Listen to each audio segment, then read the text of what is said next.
Ladies and gentlemen, welcome back to Buffalo Sports Center. I am Don, and today we are going to preview a lopsided matchup between the now revitalized 8-6 Buffalo Bills and the depressed and depleted 5-9 Los Angeles Chargers.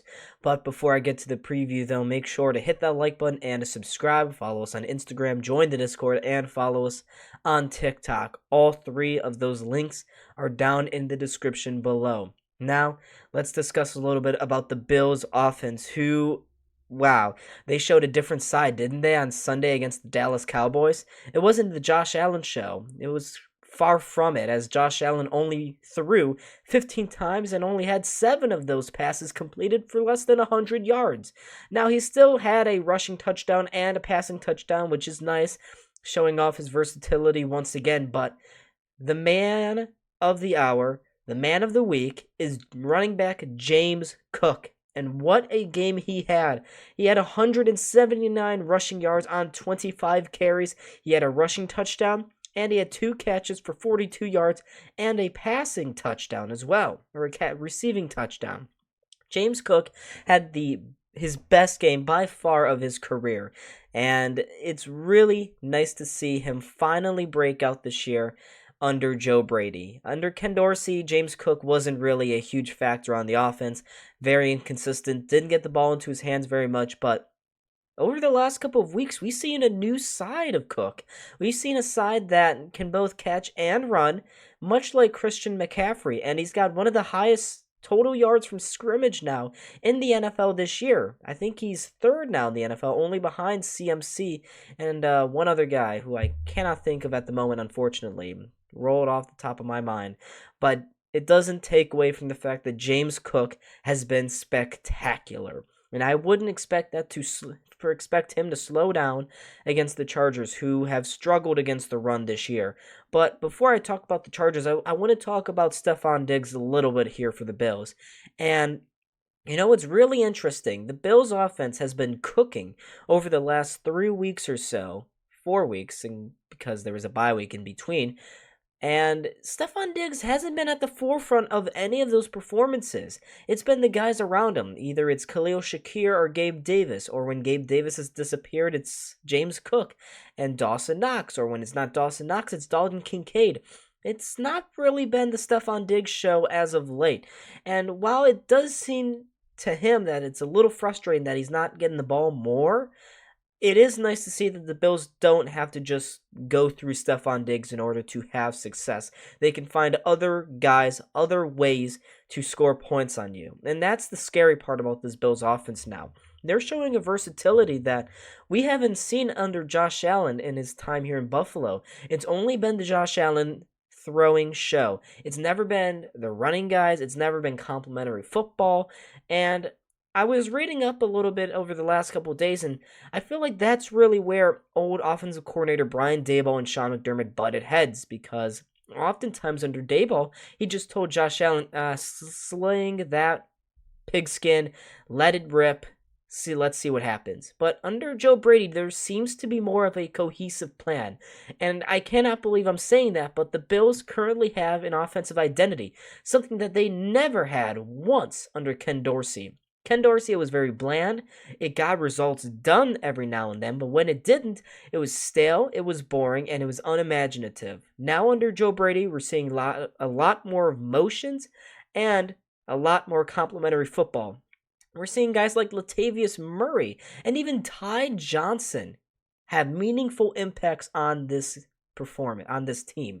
And that's something that I don't think anybody had on their bingo cards going into the year. Ty Johnson having a major impact on the Bills in December. That's crazy. And their third down percentages have been really good as well over the last couple weeks, but what's also really important about this Bills offense, they don't get to third down very often, and when they do, it's short or manageable.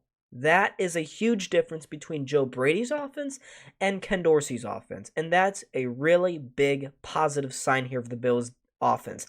Now let's talk about the Bills' defense, who, after getting embarrassed in the second half against the Philadelphia Eagles a couple of weeks ago, they had the bye week, they had some time to sit down and think a little bit about how they could be better. And there have been a couple guys that I thought have really stepped up to the plate here. Safety Taylor Rapp caught my eye against the Dallas Cowboys, not because he delivered a late hit on Dak Prescott early in the first quarter. No, it's because he was a consistent thorn in the Cowboys' side in a legal way. Another guy that really stepped up for the Bills on Sunday was Terrell Dodson. He has significantly elevated his play besides Terrell Bernard. And I think, other than Bernard, Terrell Dodson has to be one of the bigger surprises this season because I was not a huge fan of him. There was not much to go off of in terms of tape, but what was there wasn't very good. In the preseason, Dodson really struggled. He lost the starting middle linebacking job to Bernard because of his poor play in the preseason. But over the last month or so, Dodson has been a brand new player.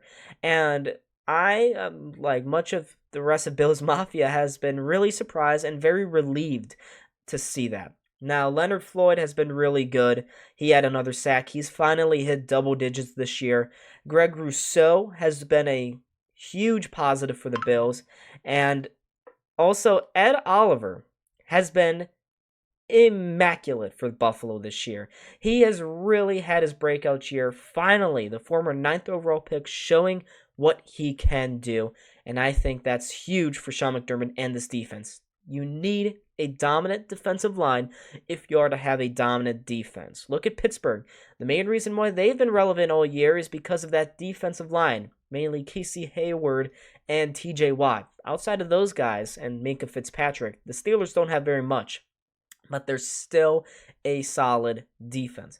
That's what the Bills need to be. They need to continue to have a dominant defensive line if they are to have a dominant defense. And I think they can continue to prove that they are dominant by embarrassing the Chargers this weekend.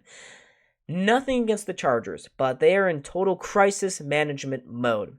After that 63-21 loss against the Las Vegas Raiders, the Chargers are reeling. They fired Brandon Staley. They elevated their linebacker coach, Giff Smith, to be their interim head coach. Giff Smith, he previously actually worked in Buffalo as a defensive line coach between the years of 2010 and 2012, so he's a familiar face. He's been around in the league for quite a while. Chargers wanted to bring in an experienced guy in Smith to kind of steady the ship a little bit over the final month here of the season. And there's a lot to fix if you're the Chargers. Justin Herbert went down. He's done for the year. It's Easton Stick's offense now, and he hasn't done quite too much. Now, the stats don't look too bad for him against the Raiders, but the turnovers really killed this unit. Isaiah Spiller had 50 yards on 16 carries. Josh Kelly, their other running back, he had a fumble lost early in the second quarter. That wasn't good for them. Austin Eckler has been a total non-factor this season. He's been one of the largest disappointments this season. Josh Palmer had a good game against the Raiders, though. And Gerald Everett, their starting tight end, also had a solid game. They still have some weapons. Keenan Allen is still roaming about, but the veteran, Eckler, Palmer, Everett, they haven't really lived up to expectations, and it's really disappointing because the Chargers on paper should be better, but they're not. They really are just not. They are one of the most disappointing teams in the NFL this year. And, I mean, I'm not even including Mike Williams. Mike Williams went down with an injury earlier this year. He's been injury prone too, so this has also been a disappointment for him. But it's not been good for this entire unit. Now, I do want to highlight one more player from the Chargers offense, and it is Quentin Johnson, their rookie wide receiver who they had big hopes for, drafting him in the first round. And let me tell you, Quentin Johnson has not been good at all. There are highlight videos now of some of his biggest drops this year.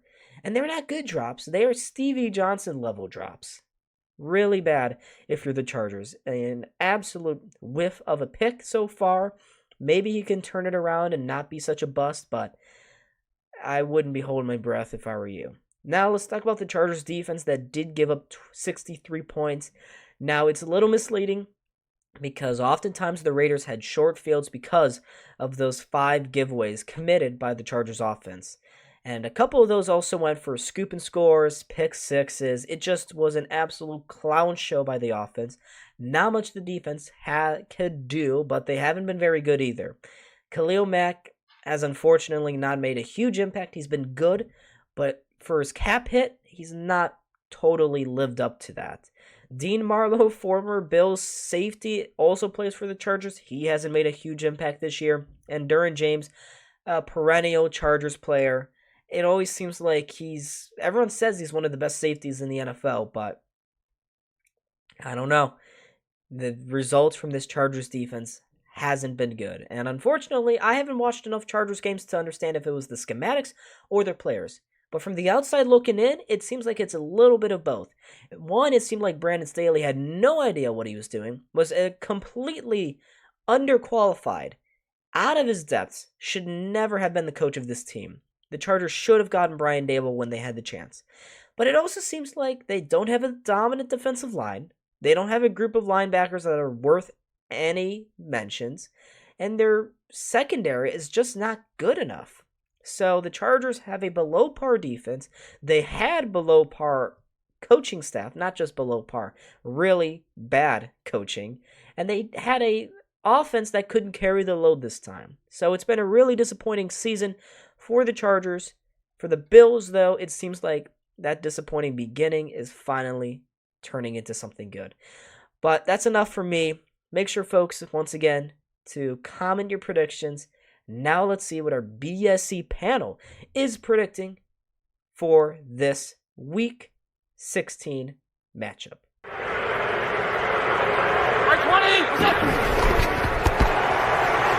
The flip for Beasley. Beasley, touchdown!